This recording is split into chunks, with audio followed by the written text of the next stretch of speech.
بہت سے نوجوان ایک عمر ہوتی ہے جس میں نفسانی اور حیوانی جذبات ان کو بہت ستاتے، اور ان میں سے بہت سے سمجھدار نوجوان اپنی اس حالت سے پریشان بھی رہتے، لیکن انہیں سلیقہ نہیں سیکھا ہوتا اپنے جذبات پر کنٹرول کرنے کا۔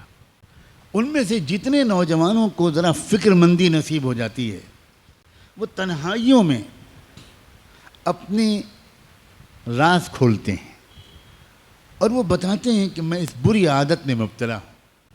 اور بعض بری عادتیں تو وہ ہیں کہ جن کو بتانے کی بھی کوئی ضرورت نہیں ہوتی، ان کی نحوست اور ان کے مضر اثرات انسان کے چہرے پر صاف نظر آتے۔ ابھی چند دنوں پہلے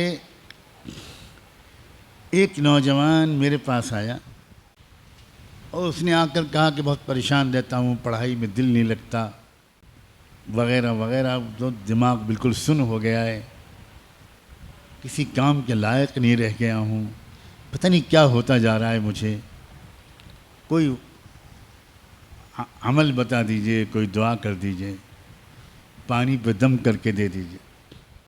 اب وہ بیچارہ کھل کے نہیں بتا پا رہا تھا، اور علامتیں بالکل صاف تھیں کہ یہ بیچارہ نوجوان یہ اپنی انرجی کو، اپنی طاقت کو یہ تنہائی میں اپنے ہاتھ سے ضائع کرتا ہے،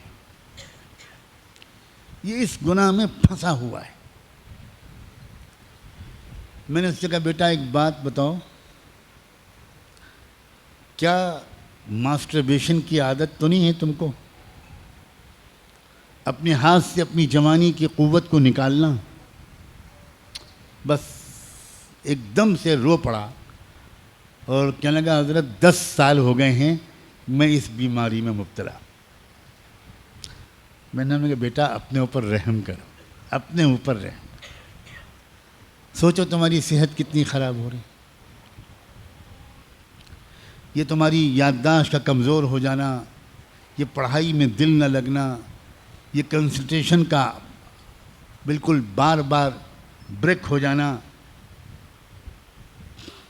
سستی، کاہلی، نوجوانی کی اس عمر میں بدن میں کمزوری، یہ کسی سحر جادو چکر کی وجہ سے نہیں ہے، یہ صرف اس عادت کی وجہ سے۔ اور پھر تم ابھی اپنے اوپر ظلم کر رہے ہو، کل کو جب تمہاری شادی ہوگی تو اس وقت تم اپنے اوپر ظلم کے بعد تم تو ہوگے شرمندہ، اور تمہاری بیوی ہوگی تمہارے ہاتھ کی مظلوم، اور پھر خاندان میں تمہاری بدنامی ہوگی۔ وہ بیوی 2-4 مہینے انتظار کرنے کے بعد اپنے گھر میں شکایت کرے گی کہ یہ شوہر میرے لائق نہیں۔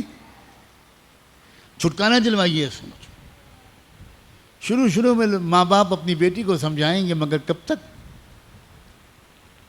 اس کے بعد بات کھلے گی، دونوں خاندانوں میں بات پہنچے گی، تم اپنے گھر میں بھی منہ دکھانے کے لائق نہیں رہو گے۔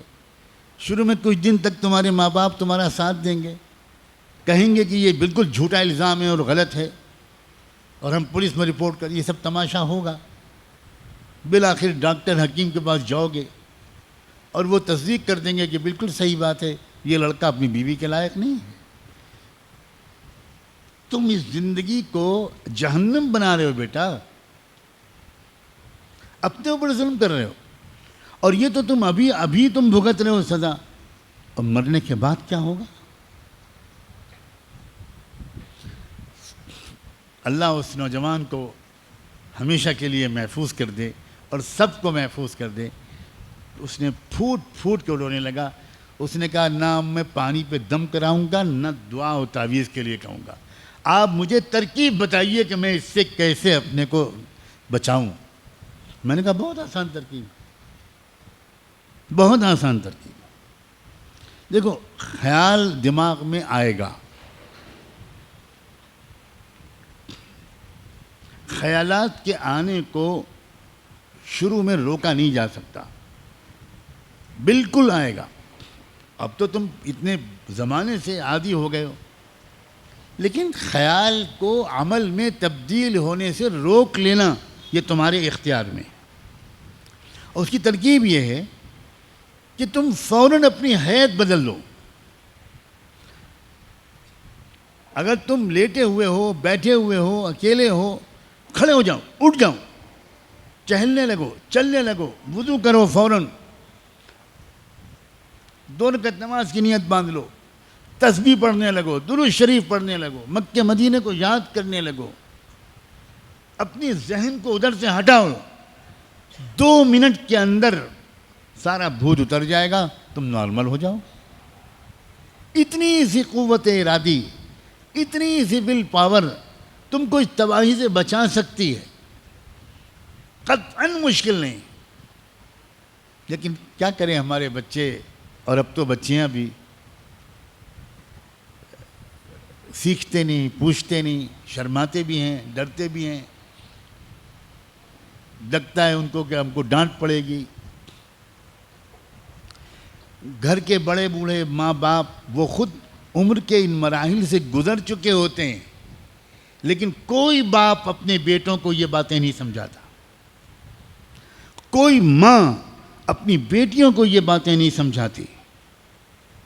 بہت بڑا کمیونیکیشن گیپ ہے، بہت بڑا یہ ایک گیپ ہے.